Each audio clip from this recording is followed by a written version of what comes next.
tema. Bueno, de nuevo, bienvenidos a nuestro espacio de nuestro Club de Mediadores de Lectura, organizado entre Paredro y la Biblioteca Luis Ángel Arango. Esta sesión está siendo grabada y esta sesión también estará en el canal de YouTube de Paredro, donde ustedes también pueden ir a visitarla después para suscribirse al canal si quieren y por supuesto tenerla ahí para ustedes. Para quienes están llegando por primera vez, siempre se le da mucho la bienvenida en este espacio a que prendan las cámaras porque es difícil estar en un espacio de lectura sin vernos las caras, porque lo primero que tenemos que aprender a leer es las caras de los demás, los gestos de los demás. Yo no me canso de decir que uno lee literatura para mejor entender a los otros, y eso pasa por sus gestos, por sus facciones y por absolutamente todo. Entonces, muchísimas gracias. Quienes los van encendiendo, y sé que algunos otros no pueden porque la cámara está dañada o tienen poca conexión, no se preocupen, lo entendemos, pero si pueden hacerlo, qué mejor que salir de la zona de confort de la oscuridad y poner la cara acá para que hablemos como siempre es más rico, ¿no les parece?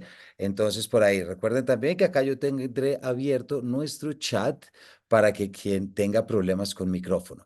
Les doy la bienvenida a todos aquellos cuya sea esta la primera vez. Este es un espacio que llevamos desarrollando ya prácticamente, no sé, 3 años, creo, 2 o 3 años en el que nos estamos reuniendo, y es un espacio en el que yo disfruto muchísimo, sobre todo porque no se trata de un espacio catedrático, es decir, no es un espacio en el que yo vengo aquí a contar todo y a solucionarlo todo y a decir cómo se lee, cuáles son las claves de lectura, para nada. Este es un espacio precisamente para que podamos entre todos compartir, ¿verdad? Compartir lecturas, compartir impresiones, compartir criterios. Por supuesto, todo desde dos aspectos que son muy importantes. Lo primero es lo que a mí me gusta llamar la ética de la palabra, es decir, si ustedes tienen el micrófono ya hay un planteamiento ético frente a qué se va a decir, cómo se va a decir, el respeto frente a lo que digan los demás, el respeto por la obra, por supuesto, eso sobra decirlo, y por todo aquello que esté conectado con esto, obviamente. Y el segundo también, siempre tener en cuenta que somos muchos, entonces cuando tengan la palabra queremos oírlos y queremos oír todo lo que tengan que decir, pero sean conscientes que hay un tiempo de por medio, y siempre sugiero mucho pedir la palabra cuando ya la pregunta esté en la cabeza, ¿listo? A veces las personas piden la palabra y terminan pensando en voz alta la pregunta. Mejor levantarla cuando ya la pregunta esté hecha, ¿listo? Y de esa forma, o el comentario, no se sientan afanados, por favor, porque no se trata de un espacio para afanar a nadie, pero sí es un espacio en el que mientras más hablemos, mejor, y mientras más nos podamos escuchar, por supuesto, mejor.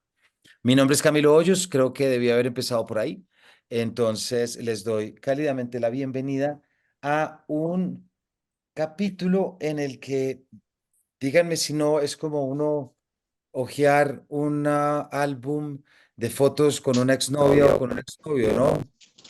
Es decir, ¿me oyen bien? Se acaba de meter un ruido rarísimo. ¿Todo bien, cierto?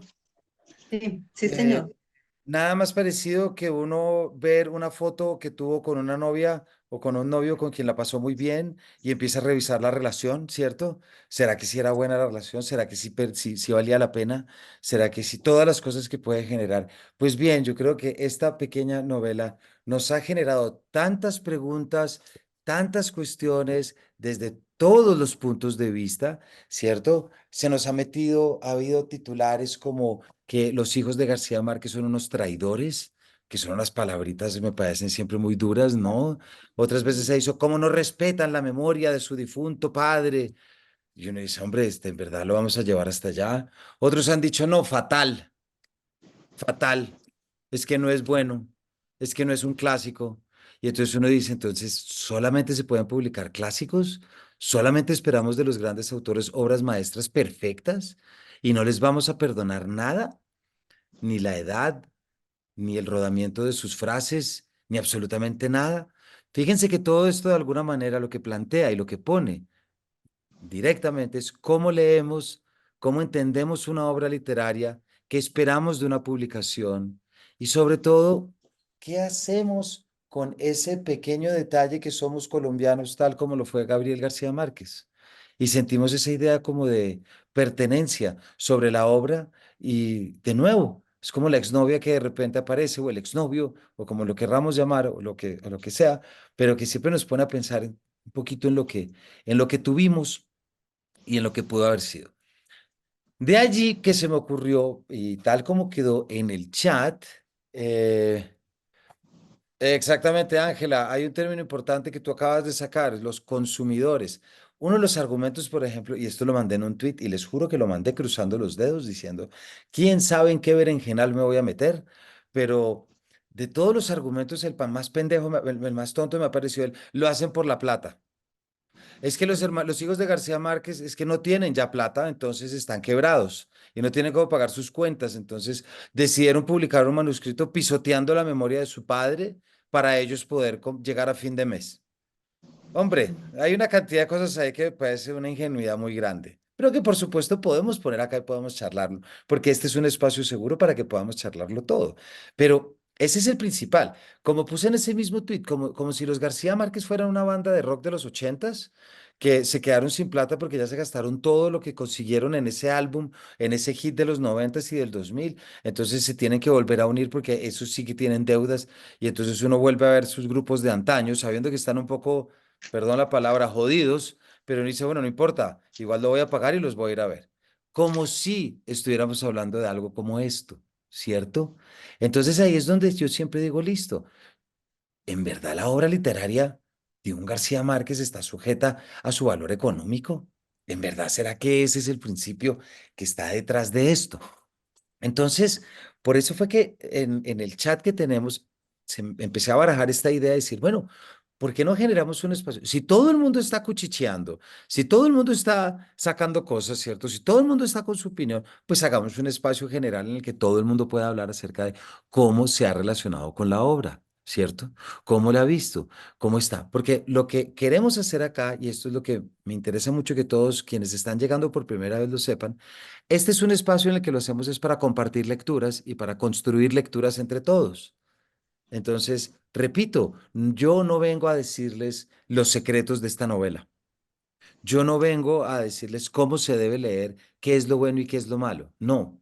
Lo que hacemos acá es generar un espacio en el que todos podamos hablar sobre la novela, podamos dar nuestras opiniones sobre la novela, preferiblemente, y me gusta pensarlo así, bajo la expresión, hay una expresión en inglés que no he podido saber cómo se dice en español, a ver si ustedes me ayudan, porque es el entitled opinion. Es decir, es una opinión, claro que es una opinión, pero es una opinión entitled, es decir, empoderada, con título suficiente para poder darla. Ese son el tipo de, por supuesto, de opiniones que queremos acá, opiniones que podamos discutir, opiniones que podamos, ¿cierto? Como establecer un diálogo entre todos.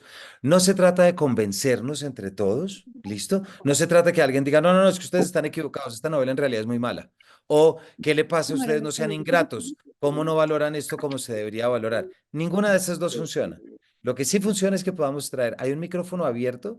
Cuando eso pase, me doy la obligación de cerrarlo. Perdón, ni Giret, no lo tomen a mal, es para que todo se oiga bien. Entonces, yo tengo mis ideas sobre esta novela, todos tenemos nuestras ideas, pero ¿cómo arranquemos un poco preguntándonos cuál fue esa sensación que tuvieron leyendo esta novela? ¿Qué les parece si arrancamos por ahí? ¿Qué sintieron leyendo esta novela? ¿Cómo fue la experiencia de ponerse en un proceso literario que es leer una novela que se publica a los 10 años de muerte, después de haber publicado, no la tengo acá porque la perdí. Sí, tenía una edición, pero nunca la dejé en Barcelona, si les soy sinceros, porque esa sí que no me gustó nada y ni siquiera hubiera hecho un grupo de como estos, el de Memorias de mis putas tristes, pero ¿cómo se lee una novela después de que la última novela que leyeron fue Memorias de mis putas tristes, por ejemplo? ¿Cómo fue el contacto con un texto? ¿Cómo se prepararon ustedes para una lectura como esta? Y luego de la preparación, ¿cómo fue el proceso? Porque a veces no es fácil leer una novela como esta. ¿Sí me explico? Porque tenemos tanta presión encima, porque es García Márquez, porque es tantas cosas, entonces como que me pregunto, ¿cuántos de nosotros llegamos verdaderamente puros a la lectura de esta novela? ¿O llegamos con prejuicios? ¿No? ¿Qué les parece si arrancamos por ahí? Recuerden que pueden pedir la palabra, pues levantando la mano, como se hace en la vieja usanza del Zoom, o sencillamente poniendo en el chat yo, y yo me encargaré de estar dándoles la palabra. Eso sí, los invito a hablar, porque yo no voy a estar hablando todo el tiempo, y esto, repito, de lo que se trata es de que generemos lecturas colaborativas. ¿Listo? Es decir, lecturas que nos permitan compartir, entender cómo leen los demás, para siempre saber cómo leemos nosotros mismos. Entonces, Osiris, cuéntanos. Bueno, de empezar a leer esa novela me causaba el prejuicio de la hizo Gabo o qué pedazo lo hizo Gabo, qué pedazo lo hicieron sus hijos o quién lo editó o digamos cuál es hasta dónde va la realidad de Gabo y hasta dónde va lo que alguien puso en el texto. Esa fue mi primera impresión. Entonces, pensaba en algunas otras novelas de Gabo y leí esta y hay cosas como que sí me parecieron diferentes. Es, por ejemplo, ese nuevo estilo de poner las cosas del turismo, que el avión, que el, la, la recepción, el sitio de encuentro de Magdalena con los amantes. Era como tan casual que cada vez que llega al, al lobby del hotel encuentre un amante. O sea, y ese cierre final, ese cierre final en este capítulo cuando ella descubre que su mamá enterrada en esa isla no fue fácil, o sea, no fue a priori, no fue, digamos, casual, sino más bien que ella lo pensó porque tenía un amante que visitaba la tumba. Y luego, entonces, cuando sacan los restos con ayuda del sepulturero, no dice ahí, sino el cuidador, y no me acuerdo cuál la expresión que usa, del cementerio, y sacan los últimos huesitos y ella los lleva a la casa. Es como ese cierre, como aquí se acabó todo, ya no tengo que volver a la isla, porque aquí está mi madre, ya no vuelvo, después de que descubre que su mamá también tenía un amante. ¿Sí? Ese cierre fue como chévere, ¿sí? Bueno, A mí me parece buenísimo. Me adelanto que a mí me parece buenísimo y bueno, ya daré mis opiniones y mis temas acerca de esto, pero, pero me quedo con una cosa que ahorita, Osiris, si te parece, vamos a recuperar y que fíjense que resulta que tanto lo pensamos y es, ¿por qué nos molesta un García Márquez haciendo descripciones de elementos modernos? exacto. Porque sus ¿No? novelas no era lo usual, o sea, y el entorno, Yo sí sé, era. pero ahí es donde, no que tú lo estés diciendo, Osiris, pero la pregunta que surge inmediatamente es, entonces no le vamos a dejar que escriba sobre cosas modernas. No lo estás diciendo tú, ojo, no lo estás diciendo tú, pero sería la primera pregunta. Entonces, ¿solamente puede escribir sobre lo antiguo? Ahí es donde empiezan las preguntas en las que uno dice, ¿quién está hablando? ¿La obra o la frustración del lector? O lo que el lector quería, ¿cierto?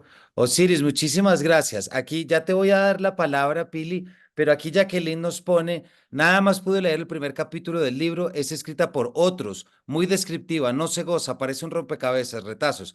Jacqueline, toma por favor la palabra y nos explicas esto, porque aquí es donde me refiero, ¿cómo así que escrita por otros? Muéstrame las citas, con mucho cariño, por supuesto, pero muéstrame las citas que las escribieron otra persona. ¿Dónde está Jacqueline? Cuéntanos.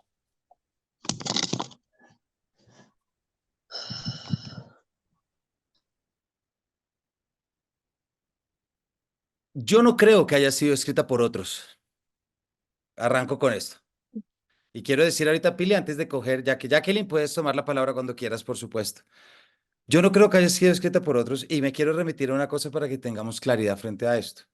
El primer capítulo de esta novela se leyó exactamente él, y por eso es tan importante leer la nota del editor, ¿cierto?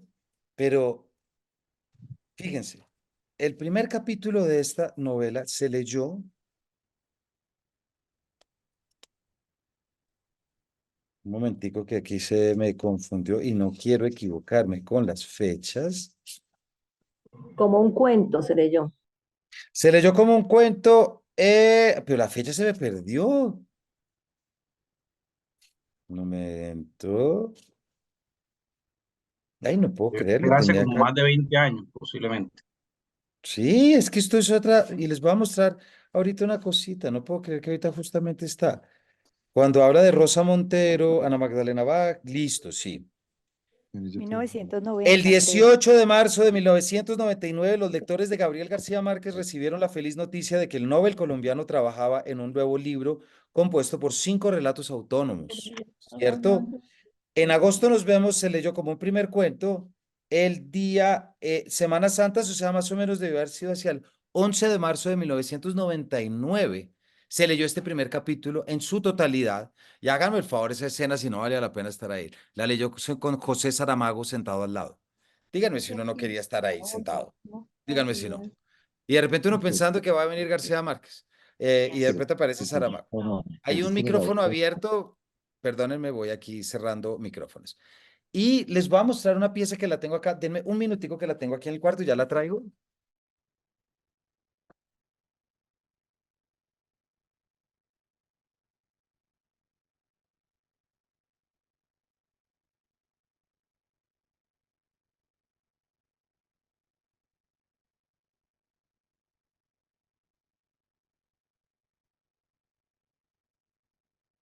A veces, a veces, guardar cosas saca sus provechos tiempo después. Pero miren esto.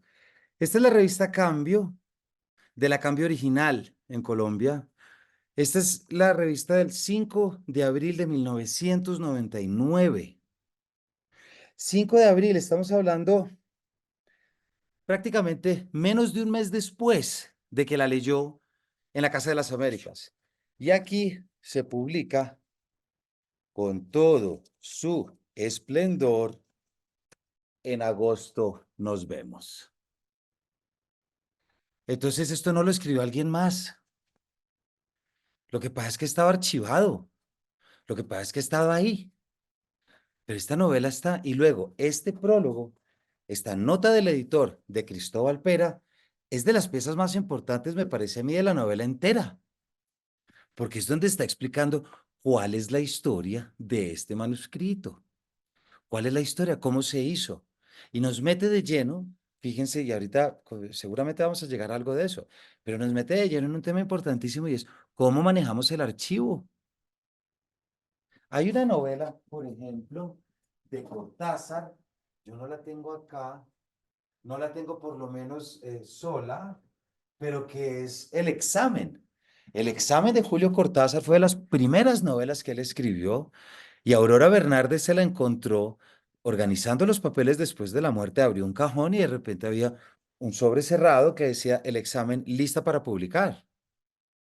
Entonces, ¿qué se hizo? Pues se publicó porque ya estaba lista. Pero esto es porque no tuvo ningún ataque de senilidad como le pasó a García Márquez terminando la novela. Entonces, ¿qué hacemos? ¿No la publicamos? Ojo, no estoy diciendo que sí, pongo sobre la mesa estas preguntas. Entonces, porque tiene, eso fue lo que los hijos dijeron, no, pues de ninguna manera. Entonces, fíjense que hay muchas aristas y muchos temas que si ponemos sobre la mesa, nos van a hablar de García Márquez, pero sobre todo nos van a hablar de cómo leemos y por qué lo leemos. Pili, cuéntanos, perdón que me demoré en darte la palabra, cuéntanos.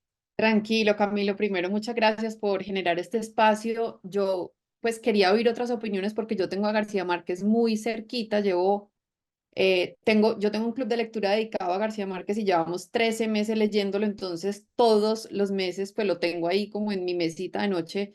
O sea que lo siento muy cercano. No había querido leer ninguna reseña, nada antes de leer la novela y me parece que los hijos llevan mucho tiempo como contando su versión y son muy claros en el prólogo cuando dicen, este libro no sirve, hay que destruirlo, ellos lo cuentan, no, dice, no está tan pulido como lo están sus más grandes libros, o sea, creo que no están engañando a nadie ni están vendiendo humo y además dicen, en un acto de traición decidimos anteponer el placer de sus lectores a todas las demás consideraciones. Entonces, no engaña y como tú dices, la nota del editor es muy clara, es muy, podríamos creer que transparente y además atrás donde están las hojas con sus anotaciones y todo, pues es la letra de él, es lo que él apreciaba y además, como dicen sus hijos, él ya había perdido la capacidad tanto de escribir como porque ya estaba un poco con su demencia, él se murió con demencia, entonces ya no podía ser tan crítico con su propia obra como había sido mientras estuvo con todos los sentidos. A él no le pareció que fuera como la gran obra, porque me imagino que todos los escritores siempre quieren superar su última obra o su obra más famosa o su obra más exitosa, y eso pues desafortunadamente no puede ser. Hay escritores que escriben, la primera es la mejor y las que siguen no funcionan, o cada vez va escribiendo mejor y va madurando su escritura, pero siempre, o sea, no todas las obras son iguales.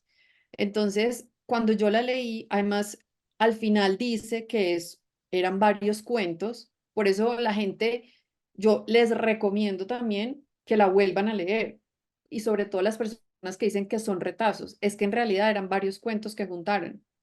En estos días vi la reseña de una niña que decía, y tenía este libro, porque yo entiendo que hay gente que lo leyó en el PDF, que me parece que horroroso que mandaran ese PDF de 70 páginas y que mucha gente lo leyó ahí, pues no va a entender porque no tiene ni el prólogo ni la nota del editor. Una niña que leyó esta edición decía, es que eso parece un cuento inacabado, pero en realidad eran cuentos. Entonces, que fueron formando una novela. Entonces sí, como que mi invitación es a que lo vuelvan a leer y ya como, pues no sé, con otra perspectiva. Y sí me gustaría escuchar la opinión de Felipe, que es su primera novela, porque como les digo, yo tengo a García Márquez todos los días desde hace más de un año en mi cabeza. Entonces, pues esta novela me gustó mucho, lo disfruté, siento que es como volverlo a tener otro pedacito, otro poquito, como que no se nos ha ido del todo, pero sí me gustaría conocer la opinión también de alguien que nunca lo haya leído como Felipe, que es su primera vez. Pues yo creo que por decisión unánime, Felipe, te vamos a dar la palabra, ¿no? Todos estamos con un poquito de envidia, además de que este sea el primero, porque qué dicha que este sea el primero y luego llegas a lo, y que luego llegues a lo pulido. Gracias, Pili. Ahorita digo un par de cositas que me parecen muy importantes de las que tú nos traes. Qué envidia, 13 meses leyendo García Márquez, me parece que qué delicia de ejercicio, primero que todo. Felipe, ¿nos quieres contar cómo te fue? Aunque no te haya gustado, no te preocupes. ¿Dónde está Felipe? Sí, buenas noches. ¿Me escuchan? Sí, Felipe, te escuchamos. Sí, bueno, yo pues leyendo también a los hijos que contaban que el universo de su padre había sido en temas como de amor. Nunca había, o sea, no sabía que la literatura de Gabriel García Márquez era de, todos los libros eran de amor. Pensé que el único de amor era Amor en los tiempos de cólera, o no sé. Y bueno, y comenzando pues el amor, pero entonces lo ponía como, al principio pues más como ese tema de la infidelidad y amor muy explícito. Entonces no sé, pues me atrae, no sé qué, cómo seguir, qué libro, con qué libro seguir. Bueno, estoy seguro que te vamos a dar buenas recomendaciones hoy. Es muy importante que señales ese elemento del amor en García Márquez, porque a mí me parece que es un elemento importantísimo en toda la obra de García Márquez.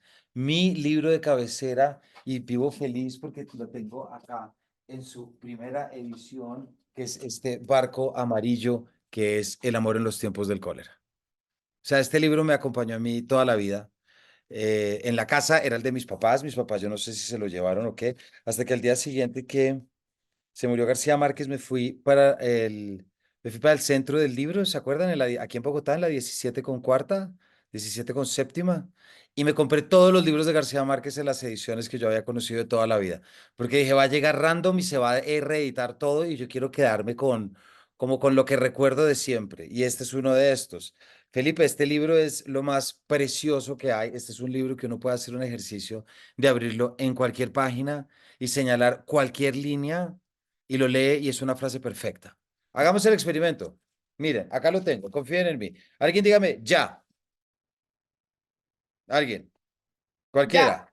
Listo. Entonces ahora va a pasar la mano. No estoy mirando qué página es. Estoy bajando la mano así, miren, ni siquiera sin mirar. Díganme dónde me detengo.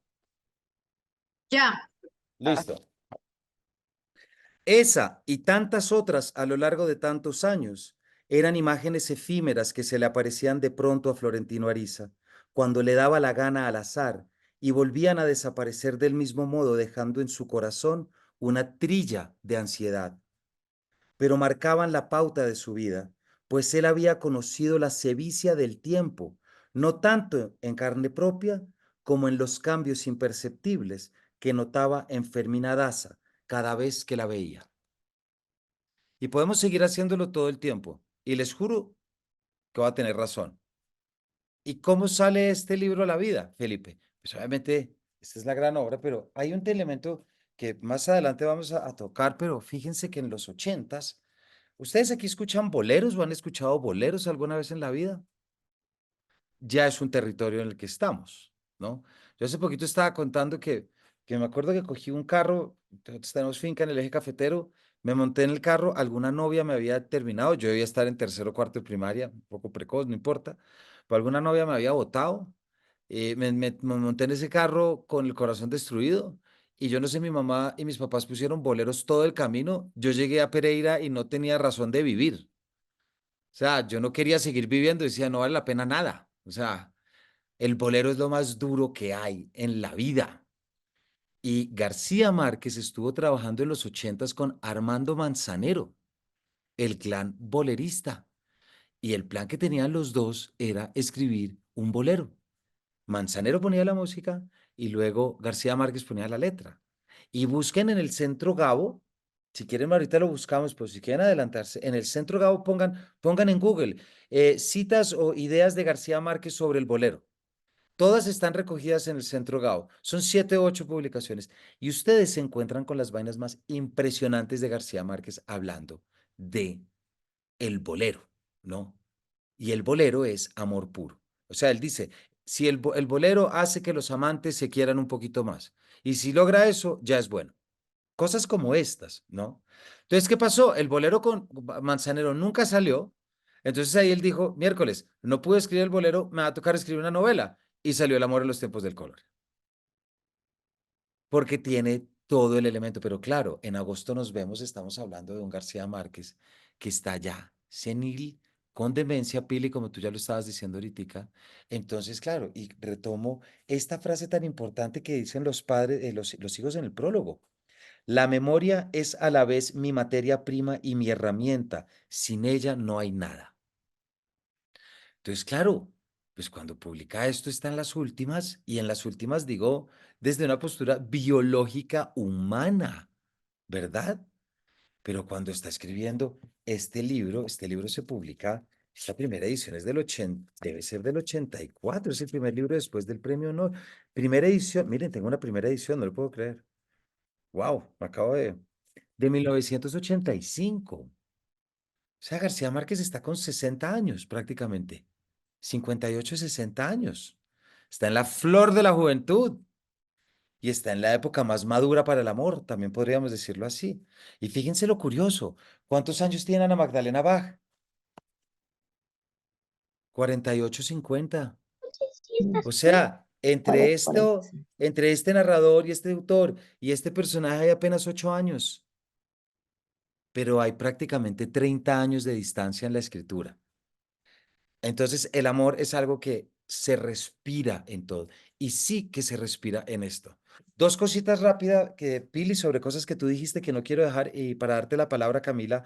Hay algo que tú dices que es muy interesante, Pili, y tiene que ver con la idea de superar las obras. Miren, yo en Paredro me la paso, porque a eso me dedico, pero a mí lo que más me interesa en Paredro es ver qué se está publicando y cómo se está publicando. Y créanme que ya en los 5 años que llevo en esto, pues yo ya he estado detrás de autores que han publicado su primera, su segunda y su tercera novela.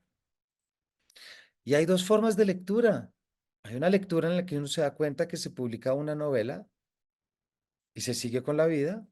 Y luego hay novelas en las que se escribe una segunda novela para superar las técnicas de la primera. Es decir, porque hay una conciencia novelesca. Escuchen, por favor, el último capítulo con Gilmer Mesa en Paredro, que fue el primero de la temporada. Es un capítulo precioso, porque Gilmer lo que dice es, hombre, Camilo, es que yo lo que quería saber era si yo sí era buen escritor o no. Entonces él escribe la cuadra y además fíjense lo bueno de no obedecer. Ustedes se saben la historia de la cuadra de Gilmer Mesa. Gilmer Mesa la escribió y dijo, esto no se puede publicar para nada, esto no sirve para nada, hombre. Y es la novia quien calladita coge la novela. Hay un micrófono abierto. Gracias.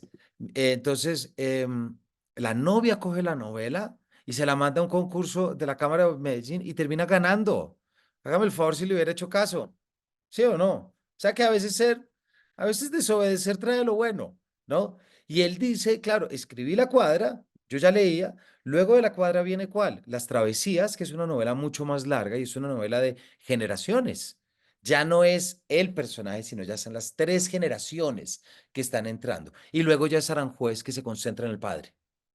Él está buscando su obra. Entonces, es muy importante también saber que esta evolución novelesca es fundamental y también puede atentar contra nosotros cuando leemos una novela como esta. ¿Sí me explico? Porque entonces estamos diciendo, oiga, no, es que no es tan buena, no es lo suficientemente, pero créanme, y les voy a poner el ejemplo mío. Yo no leí esta novela esperando una obra maestra. Yo la leí fascinado pensando cómo estaba pensando García Márquez en los últimos años de su creación. Porque yo soy un lector, llamémoslo, no quiero que suene antipático, pero soy un lector llamado profesional, es decir, me dedico a esto. Entonces, mi interés es ver cómo pensaba, no que no es perfecto, mejor todavía. Hablé hace poquito con Juan Gabriel Vázquez y me dio una respuesta genial. Le dije, oiga, ¿cuánto me hubiera gustado? En fin, estuvimos hablando y me decía, mire, a mí lo que más me gustó es que no es una novela terminada. Eso es lo interesante. Y también trajo otra cosa que mucha gente no ha dicho, Pili, y tiene que ver con ese, perdón que te digo Pili porque es el nombre, ¿no? Pero es que ya había un PDF circulando por ahí. ¿Ustedes se imaginan ir al centro y encontrarse con una edición de En agosto nos vemos pirata? ¿Ustedes se imaginan? Con una portada bien horrible, con algo bien cursi, bien melodramático, y uno ver a su Gavito ahí o su García Marquesitos ahí, como codeándose con mal gusto. No se podía. Por eso también era importante que esto pasara por el filtro oficial. ¿Y cuál es el filtro oficial? Editores, herederos, todo el aparato que tiene que acompañar la escritura y la publicación de una novela como esta. ¿Listo? Seguiremos sobre estos temas. Camila, cuéntanos. Buenas noches. Bueno, ya me aclaraste muchas cosas, pero primero que todo sí me gustó, sí vi muchas cosas de García Márquez, por ejemplo, esta frase que la tengo acá, subió a la habitación con el terror delicioso que no había vuelto a sentir desde su noche de bodas, ¿no? Entonces eso es como muy Sí. 100 años de soledad, amor en los tiempos del cólera, me gustó mucho y me quedó faltando porque empieza uno a engancharse y de pronto ella llega a la isla y ya recoge los huesos de la mamá y se devuelve y ya se acaba todo, ¿no? Entonces, ya lo explicaste que fue como que él empezó bien y después tuvo su enfermedad y ahí fue como que la tuvo que terminar. Pero a mí sí me gustó y pues me quedó faltando, ¿no? Y sí, me gustó y no tenía expectativas, nada, simplemente como que la disfruté. Gracias. Camila, muchas gracias, porque a veces no podemos olvidar que lo más importante es eso. Yo se lo leí a un crítico a un profesor de los Andes que admiro y que respeto muchísimo, es Hugo, olvidé ahorita el nombre, pero Hugo escribió, decía, sí, tiene una cantidad de cosas que no me gustaron, sí, qué cantidad de referencias, sí, qué cantidad de tal, pero yo terminé feliz. Y a mí me pasó exactamente lo mismo. Yo terminé feliz. Y dije, ay, qué dicha haberlo tenido como un poquitico más, ¿no? Como un tricitico más, como que algo se nos haya devuelto. Camila, y acabas de hacer un ejercicio muy interesante y es que podríamos hacerlo porque estoy seguro que todos ustedes tienen señaladas esas frases. Yo tengo dos, por ejemplo, que son las dos frases que más me gustaron de toda la novela, donde está todo García Márquez, pero no está todo. ¿Sí me explico? Está todo, pero no está. Pero le falta, pero me gustan las frases tal y como son y tal y como se pueden leer. ¿Listo? Osiris, cuéntanos. Estaba buscando el libro, lo dejé, lo dejé, No te entonces no, preocupes. pero sí subrayé varias cosas. Y estaba precisamente en búsqueda del libro, no lo encuentro aquí, yo creo que lo dejé en la oficina. pero Bueno, no, me... no te preocupes. Si quieres más tarde te vuelves a pedir la palabra si lo encuentras. Bueno. No, lo dejé en la oficina, no está aquí. Ah, bueno. Sí, es que no está. Bueno, lástima. Para la próxima no las compartes. Claro que sí, claro que sí. Adriana, cuéntanos. Bueno, yo me leí el libro después de haber leído algunos artículos, visto algunas de las charlas que se hicieron como para el día de la publicación, entonces entré como con muchos prejuicios y entré creyendo que pues que iba a ser mala, que no me iba a gustar y en realidad la disfruté. Creo que por cosas del azar, yo la última novela que me había leído de Gabriel García Márquez hace un par de años había sido El amor en los tiempos del cólera y se me conectaron y entonces como que sentí que estaba continuando alguna historia que había quedado por ahí en mi memoria y, y sí, la disfruté y me gusta mucho eh, conocer como el detrás de cámaras de la escritura, que es algo que nunca habíamos tenido en ningún otro libro de García Márquez. Y este, por que sea un libro póstumo y tenga todo este debate alrededor, pues ha permitido entender cómo es el proceso. Y además, leer un libro en el que uno sabe que hay detalles que falta pulir, pero los está viendo como en bruto. Y eso es una riqueza que no tiene ningún otro libro de García Márquez y lo disfruté mucho también por eso. Ahí yo conecto mucho, Adriana, con lo que estás diciendo. Yo conecté es con ese work in progress. Y fíjense que estuve pensando mucho tiempo, a ver si lo tengo por ahí, HJK. No, no lo tengo acá, está en otro. Pero creí que pronto iba a estar acá, pero no. ¿Qué son los? Yo pensaba mucho en los diarios de Kafka, por ejemplo, que Kafka también fue otro de los autores que no se publica nada, ¿no? En los diarios de Kafka, pero también incluso en los archivos, por ejemplo, como muchos de ustedes saben, Julio Cortázar es uno de mis grandísimos. Yo tengo esta edición de Rayuela, es la edición Archivos, y aquí está, por ejemplo, hay un capítulo llamado el famoso capítulo de la araña, ¿no? Entre la maga y Oliveira. Y uno dice, yo leo eso feliz, no lo leo esperando que sea igual, pero precisamente lo interesante, incluso de ver las anotaciones, es eso que tú acabas de decir, Adriana. ¿Cómo se llega a eso? Y ese es un punto de lectura que yo siempre recomiendo porque genera más curiosidad sobre el producto final. Uno a veces cree que las cosas están ahí y ya están, ¿cierto? Y que se pulieron desde el inicio y todo tiene su proceso.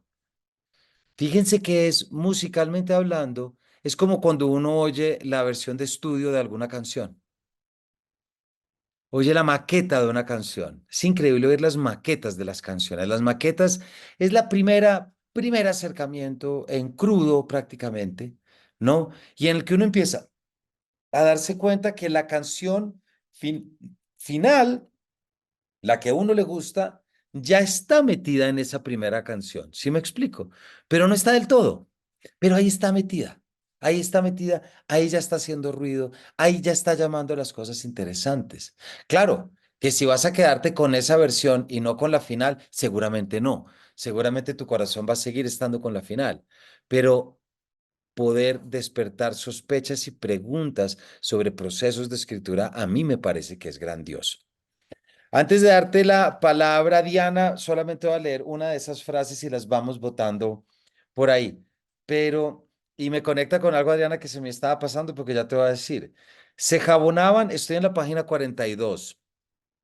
Se jabonaban el uno al otro con tanto amor que muchas veces terminaban revolcándose en el piso del baño sobre una estera de seda comprada por ella a propósito, para no estropear sus espaldas con los amores fulminantes.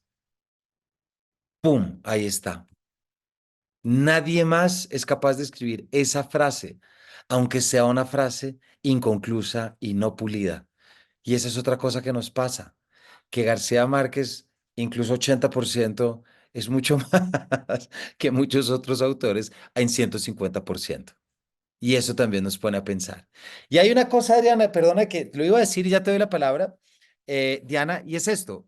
A mí me pasó, Adriana, lo mismo que tú estás diciendo. Yo me empecé a conectar con el amor en los tiempos del cólera y empecé a pensar que era una prolongación, casi que casi que lo que estaba haciendo era como llevándoselo a otro territorio, a otro tiempo, a otra época, Osiris, es decir, que traía ese amor, pero lo hacía con aire acondicionado que se activa metiendo la tarjeta y cosas así, hasta que me encontré con la cifra y la edad de Ana Magdalena Bach, 48 años. Yo Yo el sí. sábado, yo el sábado cumplo 45. O sea, Ana Magdalena pudo haber estado 2 cursos arriba mío. ¿Sí me entienden? O sea, lo que quiero es traer esa composición de lugar. O sea, puede estar 2 años arriba mío. Pero ahora resulta lo siguiente. Fíjense, un amigo de España me mandó un mensaje porque vio, claro, los españoles y nosotros tenemos una noción bastante distinta. Entonces él me mandó diciéndome que esta portada, no sé si era exactamente la mente, me dice como, oye, qué portada tan cursi, qué portada tan melosa, ¿no? Y me decía, tío, y es que además acá están diciendo que es una novela feminista. Y yo dije, wow, o sea, ¿de dónde puede venir esto? ¿Cierto? O sea, ¿cómo puede aparecer esto de repente? Pero claro, ya sabemos que en España hay unos temas muy álgidos, con Irene Montero como la ministra, todos los temas de ¿no? Como de autodecisión sobre el género, etcétera, y todos los componentes. Entonces dije, claro, pero no me quedé en esa discusión que me parece que, pues, no sé qué tanto provecho le podemos sacar, pero hubo un tema que sí me interesó muchísimo y es como García Márquez estaba escribiendo hace 20 años sobre un tema que se podría estar escribiendo hoy, después Ujú, del Me Too. Y eso me sorprendió. Esta es una sí, novela escrita en tono Me Too, en liberación femenina, en tono una mujer, ¿qué más que una mujer que decide tener un amante al año, aunque tenga esposo ujú, o hija? Díganme si esas no son formas de liberación, ¿cierto? No podemos encontrarlas de otra manera, me cuesta trabajo verla. Ahora, que quiero decir que García Márquez era un visionario y todo, para nada, pero lo dejó ahí en remojo. Me sorprendió mucho eso y lo disfruté mucho. Disfruté muchísimo un García Márquez metiéndose en la intimidad femenina de Ana Magdalena Bach. Lo disfruté un resto. No, no, no, un poquito como con la apariencia y esa, ¿cómo digo? Como ese cuero duro de Úrsula Iguarán, por ejemplo, que es el que uno siempre piensa. Y me conecta una de las frases, vamos a ver si lo encuentro rápido, pero una de las frases del amor en los tiempos del cólera que más me quitó a mí el sueño, o sea, pero que más me pudo haber matado desde la primera vez que lo vi, pero es que está en el primer capítulo y es cuando, déjenme ver si de pronto aparece y si no seguimos, que es un parrafito en el que dice que la despertó la tristeza. Y yo decía, juepucha, qué dolor cuando uno lo despierta la tristeza y uno abre los ojos y está con los ojos encharcados. Esa intimidad de Fermina está, pero la intimidad de Ana Magdalena me parece que es distinta. Eso lo disfruté muchísimo yo y le agradecí a los hijos que lo hubieran publicado. Luego seguimos sobre eso. Diana, sigue, porfa, cuéntanos. A mí me pasó también como Felipe, yo nunca había leído a Gabriel García Márquez y, y me da pena decirlo porque era nuestro Nobel y nunca lo había leído precisamente porque me daba miedo que no me gustara y yo como, ¿cómo no me va a gustar Gabriel García Márquez? Y cuando escuché pues las entrevistas, las críticas, dije, esa es la oportunidad, porque voy a entrar con cero expectativas y si no me gusta, pues me voy a coger como a lo que a muchos les ha pasado, pero a mí me gustó mucho. Siento que a veces escuchamos hablar de los Nobel o de los grandes escritores de una forma muy sofisticada. La crítica que le hacen son críticas sofisticadas, educadas, y quizás eso hace que a uno le dé miedo romper el hielo con ellos. Pero con esa novela lo rompí. Me parece que Gabriel García Márquez es muy romántico, pero además, más que romántico, es muy pasional. En otras novelas uno puede ver las pasiones, o sea, otros instintos humanos reflejados en las pasiones. Y me pareció hermoso que en este momento quizás muchas personas como yo nos hayamos acercado a Gabriel García Márquez, porque creo que, como decía alguien, la novela tiene un lenguaje moderno que hace que otras personas se interesen, ¿no? Y creo que ya de aquí voy por más del Nobel. Pues me parece que está muy bien que lo hagas. Yo te cuento en la universidad, yo me acuerdo que con un amigo teníamos un propósito de esas cosas tipo cuando pensando en Eduardo Escobar que acaba de morir, tipo los nadadistas quemaron la María, me parece, o Cien años de soledad incluso, no me acuerdo de un cuento ahí bueno de los nadadistas quemando. No queríamos quemar nada, pues me acuerdo mucho con un amigo que nunca volví a ver después, pero que nos habíamos propuesto graduarnos de literatura sin haber leído a García Márquez. Y era como un propósito rebelde que teníamos ahí metido como reaccionario, hasta que por supuesto me encontré con un seminario de García Márquez en octavo semestre con Claudio Montilla y ya no pude volver a salir. Y dije, Dios mío, o sea, ¿qué he estado pensando en la vida? Como para no leerlo, no porque tuviera miedo, sino no leerlo con ganas. ¿Sí me explico? Como proponer que no. Y eso nos trae algo, fíjate, Diana, que tiene que ver con lo otro y es cómo manejamos nuestras figuras patrias y cómo manejamos nuestros noveles y cómo manejamos nuestros imaginarios. Todos tenemos los íconos nacionales, pero también tenemos los palcos propios. ¿Sí me explico? Es decir, yo tengo autores míos que son como, hemos dicho, que los tengo guardados en el corazón No, muy y entrañable. que si me llego a encontrar algo, pues bueno, me voy a sentir incómodo, como cuando uno está empezando a conocer a alguien y de repente le ve un gesto que no le gusta o una palabra que no, y uno dice, uy, fue pucha, no, ¿por qué vi esto? Hubiera preferido no verlo, hubiera preferido vivir en la ignorancia, ¿no? Entonces, yo entiendo muy bien eso y creo que hay una labor muy importante. Fíjense, hoy fui jurado de un concurso en el Colegio Tilatá, fui jurado de un concurso de cuentos para niños y entonces leí muchos cuentos de ellos y les di una charla hoy sobre la escritura y tal. Y lo primero que arranqué les dije, miren, todos ustedes aspiran a seguir escribiendo toda la vida, seguramente muchos de ustedes. Les voy a decir una cosa que no se les puede olvidar, los autores son humanos, tan humanos como ustedes. Yo les dije, yo he entrevistado en Paredro, yo no sé, y les juro, las cifras impresionantes. Yo creo que he entrevistado en Paredro por lo menos a 220, no, son 220 capítulos, y hay unos capítulos que son de más. Yo creo que debo ir por los 230, 240 en Paredro, más los otros. Y la única conclusión que he sacado es que el autor o la autora es un humano como uno. Y eso era lo que yo les decía, es alguien que siente miedo. Yo he tenido autores con los que he hablado, autores súper reconocidos que de repente son capaces de mostrar el miedo frente al fracaso. Y el miedo al fracaso es lo que nosotros tenemos acá, ¿cierto? Es lo de acá. Entonces le dije a los niños, los autores toman Coca-Cola, fuman, se echan pedos, tienen problemas gastrointestinales, les hacen colonoscopias, o sea, son hechos con la misma materia nuestra. Y así es como uno tiene que leerlos muchas veces, porque mientras más lo dejes subir, menos accesible se va a volver y se convierte como esa especie, como fíjense que hay una representación muy buena sobre eso y tiene que ver con ese gran personaje, el Gustav von Aschenbach de Muerte en Venecia, de Thomas Mann. Leanse el primer capítulo. Es el acartonamiento absoluto del autor que vive en las esferas hasta que el pobre llega a Venecia y se enamora de Tatsu y ahí sí la vida le da un giro bastante dramático, ¿no? Entonces está muy bien eso que tú nos dices, Diana, que es bajarlo siempre y poder verlo y poder acercarse y decir, hay que leerlo porque es Nobel, pero sobre todo hay que leerlo porque si tanta gente dice que es bueno, pues algo debe tener, ¿sí o no? Diana, muchísimas gracias. Por aquí Mina nos había puesto, a mí me regaló la oportunidad de visitar una mente tan creativa en el momento que ya no tiene todo su poder sobre ella. Estoy completamente de acuerdo. En ese momento que ya no había control en los detalles, en las sutilezas, de acuerdo, lo imaginé cazando historias, tratando de mantenerlas en sus manos y dándoles orden en su estado desordenado. Me parece que acabas de hacer un párrafo muy bonito.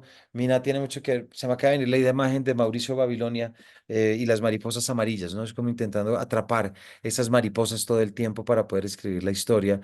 Y es esa inmensa dificultad, ¿no? De qué hago sin la memoria, que es la materia narrativa. Diana, gracias. Mina, también gracias por el comentario. María Cristina, cuéntanos. Gracias. Bueno, el domingo anterior que entrevistaron a Rodrigo García en Los Danieles, eh, me pareció una entrevista bastante honesta por parte de Rodrigo y yo no había leído además nada sobre todo lo que se estaba comentando de la novela, pero sí tenía mucha curiosidad por leerla y ese mismo día en la noche la hija nos envió el libro. Entonces pudimos leerlo aquí en casa y la verdad, después revisando las críticas que hacen, las considero, pues no sé, como, un poquito como desubicadas porque es un libro muy cuidadoso y la prueba es que tuvo 5 versiones, fue escrito durante un transcurso de año, no fue escrito en un solo año, le invirtió casi 5 años y tuvo 5 versiones corregidas y correcciones muy minuciosas. Eso por un lado. Por otro, aprendí 2 palabras nuevas que no conocía, entonces entonces y con duerna. Sí, a mí siempre me encanta aprender palabras de esa palabra entonces, o sea, y me puse a buscar y a volver a leer donde decía lo del libro entonces me pareció bastante chévere. Otro elemento que me encantó es las referencias a los libros y a la música, o sea, hay que hacer una playlist, o sea, uno hace una playlist que la tengo ahí para escucharla después de volver a leer la novela, sobre todo porque con el tema de los boleros, ¿no? Pero los boleros, no cualquier bolero, sino obras de clásicos como de, Debussy, Claro de Luna, el otro de Dvorak, no recuerdo quién, pero son clásicos pasados a bolero, entonces yo me imaginaba esos instantes que la pasó muy bueno Magdalena ya alejada de su cotidianidad de la citadina, ¿sí? de su perfecto marido, que al final pues no resultó tan perfecto, y de todo eso que se desconectaba. Entonces, también en la entrevista le preguntaban se llegó al tema del feminismo en Gabo, ¿no? Y Rodrigo aclaró muy bien lo que estaba diciendo Camilo ahora, que, que no, Gabo no fue feminista, pero él sí fue un gran conocedor del alma femenina y la prueba está en muchísimas párrafos y muchísimas frases que dice Ana Magdalena y que dice el marido, como por ejemplo que en una discusión la última palabra la tiene la mujer, o que todos los hombres son una mierda, una misma mierda, por ejemplo. Entonces, y una cantidad de sentimientos de una mujer madura, porque es una mujer, no es una mujer joven, una mujer madura que ya tiene sus hijos mayores, que ya ha vivido experiencias y que siempre fue fiel a su esposo a lo largo de más de 20 años de matrimonio, por más o menos pues, que le uno a las fechas. Y después al final, entonces la culpa que la atormentaba se le disolvió, o sea, yo toda culposa y miren entonces, sí, se disolvió eso, ¿sí? Entonces, no, nada, o sea, quería resaltar eso, que es una obra muy, muy cuidadosa. La playlist que tiene está muy bien desatada de las palabras nuevas. Esa es para decir, y muchas gracias por el espacio. No, a ti, María Cristina, gracias. Mira, frente a lo de el alma femenina, miren, estoy en la página 57, otra de esas frases. Y si las tienen ahí, porfa, prepárenlas, ¿no? Porque de eso se trata. Este de la 57, lo cojo de la mitad del párrafo. Cuando encendió, no, segunda frase. Cuando encendió un cigarrillo se disparó un sistema de timbres y luces, perdón, y una voz autoritaria le dijo en 3 idiomas que estaba en una habitación para no fumadores. Tuvo que pedir ayuda para descubrir que con la misma tarjeta de abrir la puerta se encendían las luces, la televisión, el aire acondicionado y la música de ambiente. Le enseñaron a digitar en el teclado electrónico de la bañera redonda para regular la erótica y la clínica del jacuzzi. Loca de curiosidad, se quitó la ropa ensopada de sudor por el sol del cementerio, se puso el gorro de baño para protegerse el peinado y se entregó al remolino de espuma. Feliz, marcó el teléfono de su casa y le gritó al marido la verdad. No te imaginas la falta que me haces. Ese me parece una frase redonda y García Marquiana, por ejemplo, por el giro y por todo. Y también, María Cristina, por lo que tú dices, que es esa introspección dentro del ambiente y dentro del espíritu femenino, ¿cierto? y que también nos permite empezar a ver esas caracterizaciones. Y yo creo que al final de cuentas lo que estamos diciendo es que Ana Magdalena sí la vemos con sus contornos, sí la vemos viva, sí la vemos como un personaje literario. Y esa es de las primeras cosas que uno sabe para darse cuenta que tanto está escrita una novela. Fíjense, hay otra novela inacabada que es de Sobremesa de José Asunción Silva. De Sobremesa de José Asunción Silva la escribió en Caracas hacia 1888, por lo menos 89. En 1890, Silva coge el barco desde Caracas para llegar a Cartagena, coge una embarcación que se llama Lamerick y naufraga y pierde toda su obra. Entre esas, los versos negros y la primera versión de Sobremesa. Entonces, ¿qué hace? Llega a la casa y le toca reescribir de Sobremesa de manera apresurada, pero lo que pasa con la reescritura de Sobremesa es que la termina sin acabar y se suicida. Entonces, ni siquiera sabemos dónde está el manuscrito de Sobremesa. Está perdido. La editorial Cromos la publica en el 24-28, ahorita no me acuerdo la fecha exacta, pero ese manuscrito de donde se hizo la publicación no se conoce. Y se empezó a publicar, como esta novela le ocurrió, se empezó a publicar por fragmentos. Y apareció un primer capítulo en 1900, apareció otro capítulo en 1907, hasta que alguien dio con el manuscrito, que esa es la historia que hay que escribir, que yo no he podido saber dónde está escrita, tocaría revisar, y creo que ni siquiera Fernando Vallejo, en Chapolas Negras, porque esa es más una biografía de él. Pero ¿cómo llega ese manuscrito? Entonces, claro, de Sobremesa es una novela inacabada en la que los personajes no están acabados y tampoco tenemos una constancia de la escritura de Silva. Entonces, claro, es una novela que es difícil de leer. Pero esta otra tiene ciertos elementos y aquí aprovecho para ir botando otras ideas. Fíjate, María Cristina, en lo que hablabas y también Pili, cuando tú decías hace un rato que eran los cuentos, también tienen la estructura, pero hay un guiño que a mí me llamó muchísimo la atención en esta novela y que fue la que me permitió pensar y decir, esta es una novela que tiene una estructura. Fíjense, tiene que ver con el clásico, con el bolero de Debussy, con la adaptación del nocturno de Debussy al bolero. Fíjense, en la página 23. Se sintió pícara, alegre, capaz de todo y embellecida por la mezcla sagrada de la música con la ginebra. ¿Qué pasa? Se prende con la ginebra, se emociona con el bolero y ¡pin! Le echa ojo al primer amante. Ha sido más humano. O sea, en medio de la prenda es como que dice, hágale, se destapó todo. Pero si ustedes se fijan, al final en la página, a ver, vamos a encontrarlo. Si ustedes van a la página, y ahora no lo va a encontrar. Sí, en la página 116, 115, 116, está terminando, años después. Después de la primera tanda de baile, otra orquesta más ambiciosa inició el Claro de Luna de Debussy. O sea, el mismo tema con el cual se abre la novela, ¿cierto? Porque es el Claro de Luna de Debussy. Inició el Claro de Luna de Debussy en un arreglo para bolero y una mulata espléndida la cantó con amor. Conmovida, Ana Magdalena pidió su ginebra con hielo y soda, el único alcohol que seguía permitiéndose a sus 50 años. Ahí es cuando arranca y se cierra. O sea, ese es el cierre estructural y ese es el que también nos permite pensar, sí, hay una estructura de cuento, cada capítulo, pero también hay algo dentro de la novela que la cierra.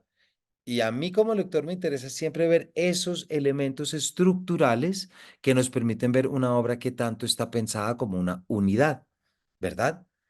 Y ahí es donde también está, ¿y qué lo hace? Lo hace la ginebra, lo hace el bolero y por supuesto todo lo demás. Mario, cuéntanos. Muchísimas gracias, María Cristina. Mario, cuéntanos. Sí, buenas noches. Estaba conectado en el computador con la cámara, pero se fue la conexión, entonces estoy con el celular, No por te si de preocupes. pronto no se escucha igual. Lo primero que debo decir es que yo con García Márquez tengo una relación larga y ya en los últimos tiempos un poco distante, pero a diferencia de algunos, o como alguna gran parte de las personas que lo han leído, me he leído todo, es decir, todas las columnas del Heraldo, hasta el libro de semana que sacó de fotografías, un libro de niños que sacó, todos los discursos, todo lo he leído. No me creo conocedor del intríngulis, de la parte técnica como tal, porque todo eso lo leí muy joven, pero sí leí todo y muchas veces algunos libros. Entonces, la primera impresión que tengo de este es que muchas veces Gabo tuvo que contestar la misma pregunta de que si en alguno de sus textos, para él crearlos, él utilizaba algunas sustancias alucinógenas o lo hacía medio embriagado, y él siempre insistía que no y la gente no le creía. Creo que con este libro quedó demostrado que tiene que estar bastante sobrio uno para escribir con esa maestría. O sea, es imposible hacerlo. Sí, de pronto se le pueden venir ideas en ese momento, pero no le van a quedar igual se vamos a escribir en ese momento. Y con ese libro quedó claro la rigurosidad de la disciplina de Gao, que eso se lo reconocían desde que estaba, desde la época de la cueva. En cuanto al manuscrito como tal o a la edición, creo que fueron muy respetuosos de cómo la dejó, porque ahí en este punto sí siento un poco de María Cristina Zafra, creo que se llama la persona que intervino, porque si hay unos detallitos técnicos, Camilo, tú ves, en haberlos reconocido, unas cacofonías, hay unas obviedades, hay unos lugares comunes que de pronto él en una revisión exhaustiva los hubiese variado Sí, un poco, ¿ya? totalmente de acuerdo, Pero sí, Mario. la novela conserva su estructura sólida. Creo que en el momento de compararlos o revisando intertextualidades, por decirlo así, yo el comienzo lo sentí un poco como la siesta del martes, de la señora que viaja de cierto sitio y llega directamente a un cementerio o busca la forma porque vas a llegar a un cementerio.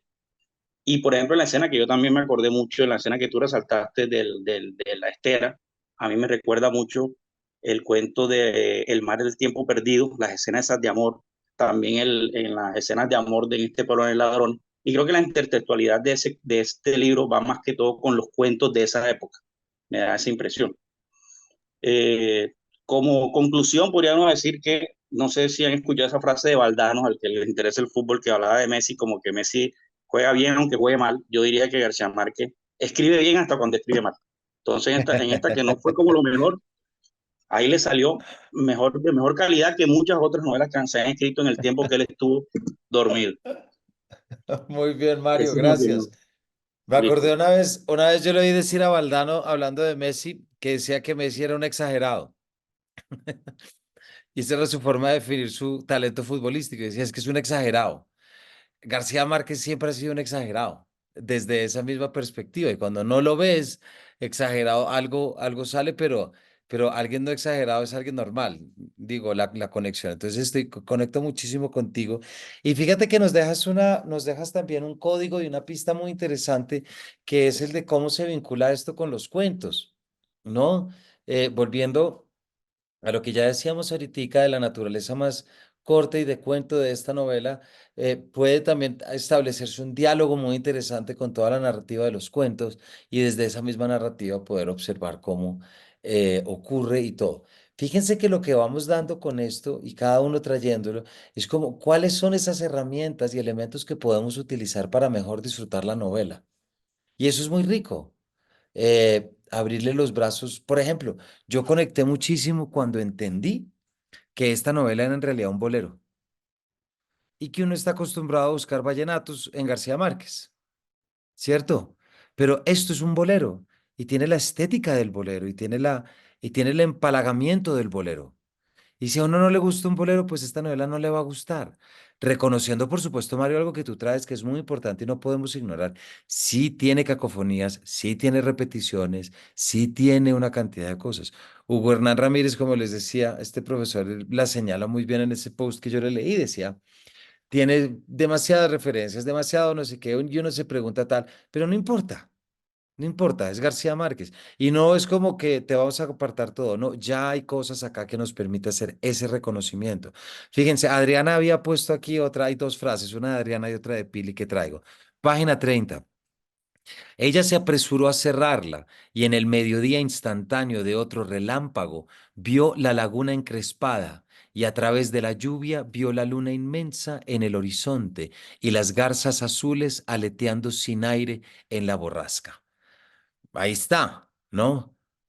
También Pili trae sobre el billete. No sabía si enmarcarlo como un trofeo o destruirlo para conjurar la indignidad. Es que esas combinaciones solamente las dice García Márquez. Conjurar la indignidad. Es que ¿a quién se le ocurre eso? Lo único que no le parecía decente era gastarlo. Es muy bueno. Fíjense, yo aquí tengo otra que les iba a leer. Sigan sacando esas frases, pero esta para mí es de esas que se me vino Melquíades en primera escena. Abrumada por estoy en la página 114, al final. Abrumada por las emociones de aquella tarde, Ana Magdalena viajó sin rumbo ni sentido por arrabales de pobres y se encontró sin saber cómo en la carpa de un mago ambulante que podía adivinar con su saxo una melodía popular conocida que alguien del público estuviera recordando en silencio. Ahí está todo García Márquez. Pero ahí hay elementos en la frase que no terminan de funcionar del todo, pero pues del todo como cuando uno ve a Messi o lea a García Márquez, escriba uno esa frase, no le alcanza la vida, me explico, pero uno sí puede darse ese permiso de decir, me encanta, no es todo lo que era. Y imagínense también pensar en un García Márquez publicando esto en vida y leyendo en todas las opiniones esto que estamos diciendo, ¿no? Oiga, estuvo bien, pero no es tan bien. No sé, también pudo haber sido algo así. Cosas a mí me parecen, no por establecer comparaciones que siempre sobran, pero es un poquito como esta idea de un Vargas Llosa publicando y publicando y ya publicó su última novela y dijo, ya, listo, esta es la última. Yo no la he leído, pero me muero de las ganas de leerla solamente para ver dónde decidió terminar su obra y cómo decidió terminarla. Y sí, de pronto no va a ser la misma experiencia de conversación con la catedral, de acuerdo. No va a ser la misma experiencia de la ciudad de los perros, de acuerdo. Pero ¿qué me importa? Porque es que ya ahí está la ciudad de los perros y ahí ya está conversación en la catedral. No pido más, ya está ahí. Entonces puedo seguir mi vida tranquilo. Ángela, cuéntanos. Muchas gracias, Mario. A ver, de García Márquez, me encanta lo que dicen las personas que lo están leyendo por primera vez, porque una de las críticas más fuertes que recibió la novela era cómo van a publicar eso y qué tal lo lea una persona joven que no haya leído nunca a Gabriel García Márquez, o sea, qué desprestigio, qué irresponsabilidad decían, ¿no? Entonces, cuando uno va a leer, los jóvenes son los primeros que defienden la novela y dicen, a mí me gustó y quiero más, quiero saber más sobre ese autor. Entonces a mí se me hace como que hicieron como una especie, no me imagino cuando, los mismos que critican ahora seguro van a defenderlo cuando Netflix saque la versión de 100 años de soledad, ¿no? Porque suele suceder. Pero bueno, yendo a la novela ya, a mí me gustó mucho el primer párrafo, que es como García Márquez tenía eso de arrancar muy bien, los arranques de las novelas, ese primer párrafo era muy potente, o son muy potentes, ¿no? Y encontré la frase por acá. El chofer la recibió con un saludo de antiguo conocido y la llevó dando tumbos a través del pueblo indigente, con casas de bareque y techos de palma y calles de arenas blancas frente a un mar ardiente. Y arranca con volvió a la isla el viernes 16 de agosto, que es como en 100 años de soledad cuando arranca y a uno siempre se le olvida. Muchos años después, o sea, siempre arranca desde la temporalidad, como para situarlo a uno, ¿no? Eso me gustó mucho. Entonces uno ve todos esos matices y lo que ya han leído, las frases, todo esto, y uno dice, pero ¿dónde inteligencia artificial, no? Entonces, ¿dónde editores fantasmas, escritores fantasmas, no? Entonces uno piensa, caramba, no entiendo cómo pueden tener la ligereza y aparte crear una mala expectativa, porque la gente luego los comentarios negativos decían, gracias porque así no pierdo el dinero en esa novela. O sea, era terrible escucharlo así y uno, lo que acabas de decir, ¿qué pensaría Gabo si estuviera leyendo esos comentarios? No sé si se permite decir Gabo, porque ese fue otro cuestionamiento, porque decían, ¿cómo pueden decirle Gabo si es Gabriel García Márquez, etcétera? Pero en realidad la novela, no sé si es que le están, como que nos hubiera salido a deber Gabriel García Está Márquez, bien porque dicho fue, no, eso. Está muy bien dicho, de acuerdo. sí, o sea, es como si porque fue Nobel, o sea, esperaran la saga de Cien años de soledad. O sea, es que no nos salió a deber.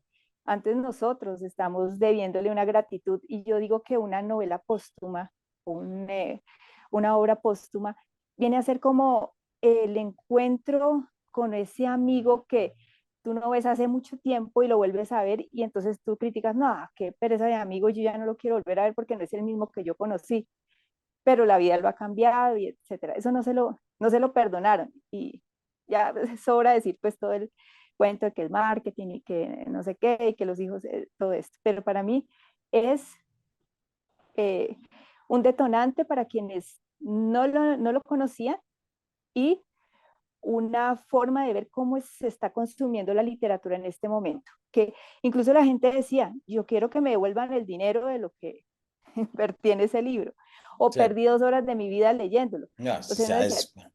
es Tú tienes toda la razón. consumismo. Y además de Ujú. repente, de un momento a otro, Ángela, todo el mundo se volvió el juez de la novela. Y era todo el mundo, o sea, yo me acuerdo, yo vi un post de alguien que salía así en su Facebook, así una foto que salía así y salía haciendo así. Ah, sí, sí, Y uno es como, ¿cuál es sí, la necesidad? O sea, qué risa, es decir, ¿cuánto están diciendo de ustedes mismos al decir todo esto? Yo sí creo que es que mucha gente tiene que ir a terapia o tiene que leer mejor. ¿Qué se le va a hacer? Y sí siento que hay muchas cosas que son de un purismo absolutamente paralizante. Un argumento como el que tú nos traes, Ángela, y muchas gracias, como, ¿qué vamos a hacer con los jóvenes? Claro, los jóvenes son tan brutos que van a leer esto y van a decir, uy, esto es todo lo que ha escrito García Márquez. No voy a ir a ver Cien años de soledad. O no voy a ir a ver, es que claro, como son bobos, digo, es que es muy tonta la reflexión o desde sea, no ese piensan que postulado. tengan criterio propio, que Exacto, puedan desarrollar un criterio personal. pero fíjate que a mí hay algo que me genera esto. También una periodista me puso en un post que yo puse cuando dije que me parecía muy pendejo. Alguien puso como, sí, pero los hijos deberían dejar de lucrarse y respetar la memoria de su padre. O sea, respetar la memoria de su padre. O sea, respetar la memoria es deshumanizarlo, es, ¿sí me explico? Entonces, respetarlo es, vamos a seguir con el acartonado, con el García Márquez de 1967, con el es decir, no nos vamos a permitir otro, es decir, traer otra faceta, y no sé, aquí si quieren que quepan palabras como vulnerabilidad, y es que todos somos vulnerables a la vejez, ¿qué se le va a hacer? Es decir, y entonces, porque es viejo ya no podía escribir. No puedo escribir si soy viejo. No puedo escribir si tengo el mismo nivel de... Entonces, de nuevo, estamos haciendo una oda a la edad adulta. Estamos de nuevo diciendo que entonces la tercera, sí me explico todo lo que está ahí. Y acuérdense que hay una cosa que a mí me sorprende y ojalá todo esto pueda terminar en algún momento, pero en muchos aspectos lo que tiene también, y hay un momento impresionante del amor en los tiempos del cólera, que si pudiera encontrarlo así rápido se los diría, pero es ese momento en el que Fermina Daza le cuenta o su hija se da cuenta de que se acuestan Fermina Daza y Florentino Ariza cada uno con sus 70 y pico, 80 años. Se acuestan y tienen todavía relaciones sexuales. Y la hija pone una cara como, uy, qué asco. Uy, cómo puede ser? Es decir, y entonces a mí eso me llamó. No creo que vaya a encontrarla así de repente, pero me acuerdo perfecto que sí hay algo, porque sí está constantemente esa idea, porque lo que siempre los hijos le quieren decir a ella es como, aquí, miren, en la página 404. Cuidado, no tenemos cauchitos. Ella permaneció boca arriba en la cama un largo rato, pensando, y cuando volvió al internado, con una hora de anticipación. Ah, no, pero esto es cuando ella está recordando con Juvenal, es decir, este no está. Pero esta novela sí que tiene una reflexión en torno a lo que es la vejez. Y si se queremos pensar, yo sí creo que cabe como tema el amor en la tercera edad. Es decir, ese es un tema que está, que además no se les olvide, por favor, este, no se les olvide, por favor, el final de la primera parte. Es que es como de piel de gallina,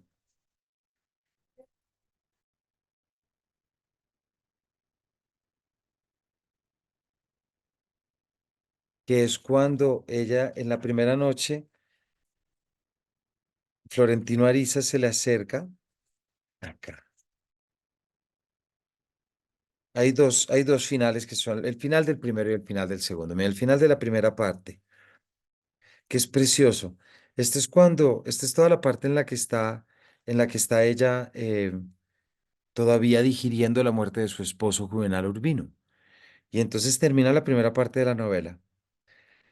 Durmió sin saberlo. Bueno, voy a acordar un poquito más aburrido.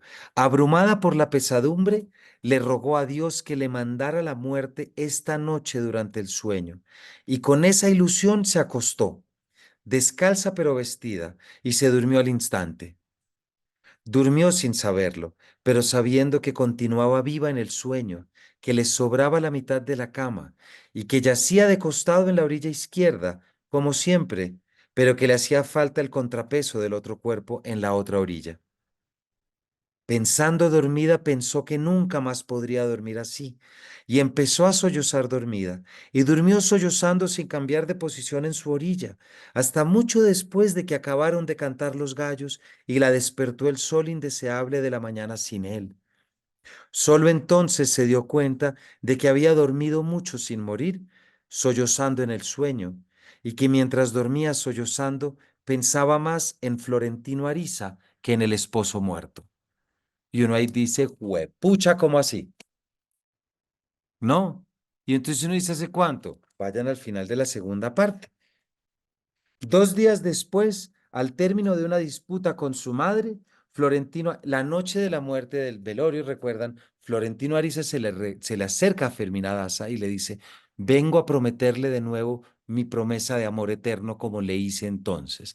Y Fermina se le pone bravísima y le dice, ¿usted qué le pasa? Usted viene a decirme esto cuando todavía el ataúd, cuando todavía el muerto está caliente. Entonces, así termina y por eso es importante este final. Fíjense el final del segundo. 2 días después, al término de una disputa con su madre, Florentino Ariza descolgó del muro de su dormitorio el nicho de cristal polvoriento, donde tenía expuesta la trenza como una reliquia sagrada, la trenza de Fermina. Y la misma Tránsito Ariza la devolvió en el estuche de terciopelo bordado con hilos de oro. Florentino Ariza no tuvo nunca más una oportunidad de ver a solas a Fermina Daza ni de hablar a solas con ella en los tantos encuentros de sus muy largas vidas, hasta 51 años y 9 meses y 4 días después, cuando le reiteró el juramento de fidelidad eterna y amor para siempre en su primera noche de viuda. Y dice, no me joda que está arreglada, o sea, 51 años después. Entonces, ¿qué aparece ahí? Aparece algo que no podemos negar y es que siempre hay esperanza, siempre hay tiempo para. Y eso es lo que puede aparecer en la tercera edad. Perdón esta vuelta tan larga que di. Pues lo que quiero decirles es que aquí hay una reflexión constante sobre la vejez. Y de repente, pienso yo, lo que más le estamos acusando a García Márquez en esta novela es su vejez. Es que ya era muy viejo y eso me genera cierta, como dicen los argentinos, me conflictúa, me conflictúa, ¿no? Como fue pucha, ¿cómo puede ser que entonces el criterio que estamos sacando para decir que perdí 2 horas de mi vida es que estoy leyendo la novela de un viejo? ¿No habían pensado en esa perspectiva? Siempre los juicios de valor sobre las novelas hablan más sobre los lectores que sobre las novelas. Y eso nunca va a dejar de pasar y siempre ha ocurrido. Y me parece que ocurre también acá. Bueno, nos quedan todavía 8 minuticos. Osiris, si te parece, le voy a dar la palabra a Paula, ya que tú ya tuviste la palabra y de esa forma garantizamos y luego pasas, Osiris. Paula, cuéntanos. Bueno, gracias, buenas noches. Bueno, en principio, debo decir que me gustó mucho. Sin embargo, me causó como muchas emociones, ¿no? Por ejemplo, hablando de la edad, hay una parte en donde yo empiezo a leer y me identifico con Ana, ¿no? A pesar de que tengo la mitad de la edad que ella tiene. Y por lo mismo la puedo entender desde una perspectiva como joven, cuando ella narra cómo vive al comienzo su relación con su esposo y cómo son amantes fervientes al comienzo. Sin embargo, debo aceptar que la primera parte me lleva a un prejuicio también por lo mismo de la edad y que estoy de pronto también como en esa sensación y es cuando ella como entra en la infidelidad, ¿no? Como cuando va a visitar a su madre al cementerio, ¿no? Es como para mí causa un poco de conflicto, es algo pues personal. Y obviamente entiendo, no sé, de pronto cuando tenga la edad de Ana, voy a de pronto sentirlo de otra forma, en donde incluso también tengo una cita de ella que me parece súper interesante y es, eh, sin embargo, le hicieron falta varios días para tomar conciencia de que los cambios no eran del mundo, sino de ella misma, que siempre anduvo por la vida sin mirarla y solo aquel año, al regreso de la isla, empezó a verla con los ojos del escarmiento. Y es como, ¿Qué página es, como, Paula? Perdón. lo que pasa es que yo lo leí del PDF, es la Ah, ok, página 15 listo. del PDF. Vale, Sí, vale. no pude Léela en el comprar el otro libro. también y va a ser mejor. Sí, No pasa nada. así, sí. Perdón que te interrumpí. Sigue.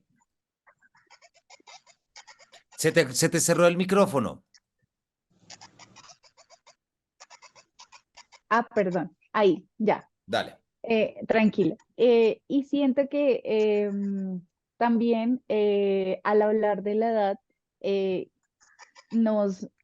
el personaje, ¿no? Nos hace sentir como, con respecto a lo que ustedes decían ahorita, como muy humanos, muy entender que ese personaje, pues primero es un humano, siente decepción, siente de pronto también ese momento en el que necesita como esa aventura, siente la monotonía y, y se ve en el proceso que narra el Gabriel cómo él va narrando cada momento, él es súper descriptivo, ¿no? Que te lleva como a esa habitación del hotel, incluso cuando ella está poniendo la tarjeta, o sea, tú te lo imaginas absolutamente todo y llega como a esa parte de monotonía, ¿no? Cuando ella ya llega como a la mitad de su vida. Y se replantea de pronto incluso hasta el amor que siente por su esposo y el día a día con él. Em, la verdad, pues debo decir, me gustó mucho, me la tengo que volver a leer en el libro, es un hecho, pero sí quería decir esa. Y una última frase que siento que une a la anterior y es, en el PDF está en la página 37, perdón, no, y es, ella respiró, había soñado hora por hora con aquel nuevo 16 de agosto y la lección no admitía dudas. Era absurdo esperar un año entero para someter el resto de la vida al azar de una noche. Siento que era como ese momento cúspide que ella esperaba, ¿no? Como cada 16 de agosto volver a sentirse libre, muy ella y también pues de pronto no tocó acá temas de feminismo, sin embargo al comienzo cuando empecé a leer la obra sentía más que era un autor mujer que un autor hombre, ¿no? Que era Gabriel. Mira. O sea, me desprendí por completo de que era Gabriel García Márquez, sino lo empecé a leer como virgen en cierta medida de qué tipo de autor era. Y Pues ya. esa es la forma, pero eso está muy bien como lo pones, porque esa es la forma también como el narrador logra, pues digo, el narrador en cuanto a máscara, digámoslo así, hay un teléfono que está vibrando en alguna parte, ¿sí o no? Gracias. Em, Eso es precisamente lo que logras y ese es el narrador, la máscara que se pone el narrador y que logra salirse y eso también es muy interesante y es muy chévere una cosa que dices también, Paula, y tiene que ver con las distintas edades en las que leemos las obras. Hay una obra, por ejemplo, que me impresiona, que es, a ver si aprovecho, la tengo acá, siempre edito en los talleres en el otro lado, entonces nunca tengo los libros de acá, entonces ahora estoy mirando a ver qué puedo mostrar de acá y qué me sirve, pues no sé si está a la mano y no me quiero levantar ya, pero es, ¿qué hacer con estos pedazos de Piedad Bonet? ¿Qué hacer con estos pedazos de Piedad Bonet? Es una novela que habla sobre, pucha, sobre lo que es un matrimonio mal llevado, entiéndase bien, el 80% de los matrimonios con todos los elementos entre lo masculino y lo femenino de la manera más impresionante. O sea, yo tengo 45 años, 44 todavía, y, y esa novela habla de lo que son las relaciones maritales entre la generación de mis papás. O sea, es clarísimo, es clarísimo, clarísimo. Y uno lee eso y lean esa novela, por favor, para saber muy bien cómo no debe ser el matrimonio. Es buenísima. Entonces yo cuando entrevisté a Piedad en Paredes le pregunté, bueno, ¿y esta novela quién la está leyendo? Y me decía, la están leyendo y la están regalando sobre todo. Las chicas jóvenes se las regalan a sus madres. Entonces fíjate que es al revés. No es la mujer mayor, porque claro, una mujer mayor que lea esa novela, yo estoy seguro que va a encontrar muchas cosas de ella allí. Tantas que las puede evadir. ¿Sí me explico? Como una especie como... Entonces, no, puede que no lo vean, pero quien sí lo ve es el hijo, la hija. Quien ve y dice, claro, es que así es, y esto es lo que yo estoy. Y es un libro impresionante porque está todo montado a partir de pequeñas microviolencias, la cosa más impresionante. Cositas chiquiticas de la relación. Entonces también hay un elemento que es muy importante que es ese, en cuándo lo leemos, en qué momento lo leemos, cómo se lee y cómo se llega a él. Paula, muchísimas gracias. Osiris, ¿algo que quieras comentar así rápido que ya se nos acabó el tiempo? Rápidamente la carátula tan hermosa, con el amarillo de las flores de García Márquez, y pero tiene un toque también como japonés, la sombrilla y eso, es como una mezcla entre algo, me parece a mí, ¿no? Algo japonés y algo nuestro, nuestro lo de García, las flores amarillas. Ah, pues mira. Sí, tiene algo. A mí también la novela me parece. Además, me mandaron un pin muy bonito con Ana Magdalena caminando y que también está. Pero bueno, muchísimas gracias. Para cerrar, tres cosas solamente quiero decir. Primero, muchísimas gracias por haber acompañado. Recuerden que este también queda colgado en nuestro canal. Dos, creo que hemos dado muchas vueltas y nos hemos dado, es decir, hemos recordado algo que uno nunca puede recordar y es todo lo que está de por medio con la publicación de una novela. Nunca se publica solo la novela, ¿sí me explico? Se publica todo. Y cuando se publica algo, ¿qué hay detrás? ¿Cómo hay detrás? ¿Cómo se recibe? ¿Cómo se tiene? Que son cosas muy interesantes para uno traer y poner sobre la mesa. Ese es un elemento que creo que es importante que tengamos y que no olvidemos. Tercero, a mí ya con esto de hoy ya les había contado el bolero, pero les puedo decir que a mí me encantó entrar en ese, no voy a decir romanticismo porque no es, pero a mí me encantó meterme en ese bolero de García Márquez.